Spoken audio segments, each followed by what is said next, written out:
بسم اللہ الرحمن الرحیم الحمد للہ رب العالمین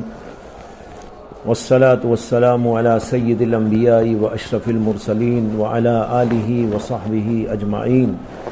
ومن تبعہم بإحسان فی کل زمان ومکان الی یوم الدین اما بعد۔ بزرگان محترم،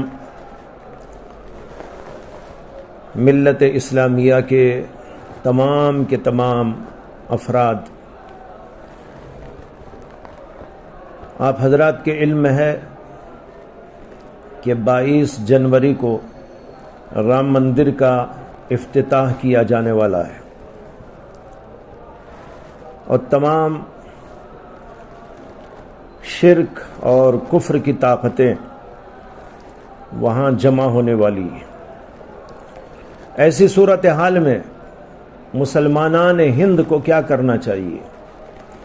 یہ ایک سوال ہے جو بہت سارے لوگوں کے ذہنوں میں گردش کر رہا ہے۔ اس سلسلے میں مجھ سے بھی سوال کیا گیا تو میں نے اس سلسلے میں ایک پیغام دینا چاہا سبھی افراد امت کو، تو آپ حضرات کی خدمت میں اس وقت میں اسی پیغام کو پیش کرنا چاہتا ہوں، اور وہ یہ ہے کہ ہم اس دن سب کے سب مسجدوں کو آباد کرنے کی فکر کریں۔ ہم میں کا ہر فرد، جوان ہو کہ بوڑھا ہو، سب کے سب بلا کسی استثناء پانچوں کی پانچوں نمازوں میں، فجر میں، ظہر میں، عصر میں، مغرب میں، عشاء میں مسجدوں کی طرف جائیں، نمازوں کا اہتمام کریں، سنن و نوافل کا بھی اہتمام کریں، دعاؤں کا بھی اہتمام کریں، اور ایسا منظر پیش کریں جیسے کہ جمعہ کا ہوتا ہے، بلکہ وہ اس سے بڑھ کر یہ کہ ہم عید کا منظر پیدا کر دیں۔ اللہ نے پوری دنیا کو، زمین کو ہمارے لیے مسجد قرار دیا ہے۔ اللہ کے نبی علیہ الصلاۃ والسلام نے فرمایا، جعلت لی الارض مسجدا وطہورا، ہمارے لیے تو پوری دنیا ہی مسجد ہے۔ اللہ کی یہ پوری زمین یہاں سے وہاں تک پھیلی ہوئی، یہ ہمارے لیے مسجد کا درجہ رکھتی ہے، اور اس میں اللہ کے گھر کے نام سے مسجدیں تعمیر شدہ موجود ہیں۔ لیکن افسوس یہ ہے کہ امت کے بیشتر افراد نماز نہیں پڑھتے۔ کم سے کم ادھر کفر کی طاقتیں جمع ہوں، شرک کی طاقتیں جمع ہوں، بغاوت کی طاقتیں جمع ہوں، اور ہم ایک طرف مسجدوں میں اللہ کو یاد کرتے ہوئے جمع ہوں، توحید کا پیغام پیش کریں، ہم میں سے ہر فرد توحید کا داعی بن جائے۔ اس کے لیے میں گزارش کرتا ہوں تمام کے تمام امت کے افراد سے، ملت اسلامیہ ہندیہ کے افراد سے، چھوٹے ہوں کہ بڑے ہوں، مرد و عورت، سب کے سب اس بات کا تہیہ کر لیں کہ ہم اس دن 100% نمازی بن کر دکھائیں گے۔ اصل ہونا تو یہ تھا کہ ہم ہر وقت ہی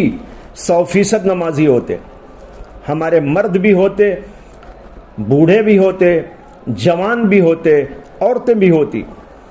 لیکن کم سے کم ایک دن کا تو یہ منظر دنیا والوں کو دکھا دیں کہ اگر تم کفر کو، شرک کو ترقی دینے کے لیے سب کے سب ایک جگہ جمع ہو سکتے ہیں، تو ہم بھی انشاءاللہ اللہ کی وحدانیت کے پیغام کو عام کرنے کے لیے، اللہ کے سامنے سجدہ ریز ہونے کے لیے سب کے سب نکل پڑیں گے، اور مسجدوں میں وہ سما پیدا کریں گے جو عید اور جمعہ کے دن ہوا کرتا ہے۔ رہی عورتیں وہ اپنے گھروں میں اہتمام کریں، خوب خشوع کے ساتھ، خضوع کے ساتھ نمازیں پڑھیں، اور یہ عہد کر لیں کہ ہم میں سے ہر آدمی پکا نمازی بنے گا، اور ارادہ تو یہی ہونا چاہیے کہ ہم ہر وقت کے نمازی بن جائیں گے۔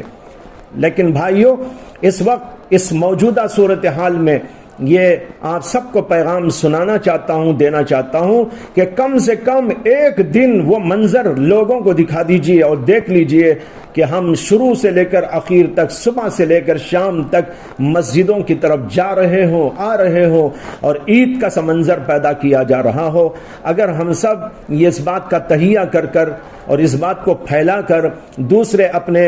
اپنے علاقوں کے علماء، مشائخ اور دیگر مختلف جماعت کے افراد، مختلف تحریکوں کے لوگ، دانشوران قوم و ملت اپنے اپنے علاقے میں اس بات کو پھیلا کر سب کو مسجدوں کی طرف اس دن لے جانے کی کوشش کریں اور ایسا سما پیدا کریں تو انشاءاللہ کفر کی طاقت کو اللہ خود بخود توڑے گا۔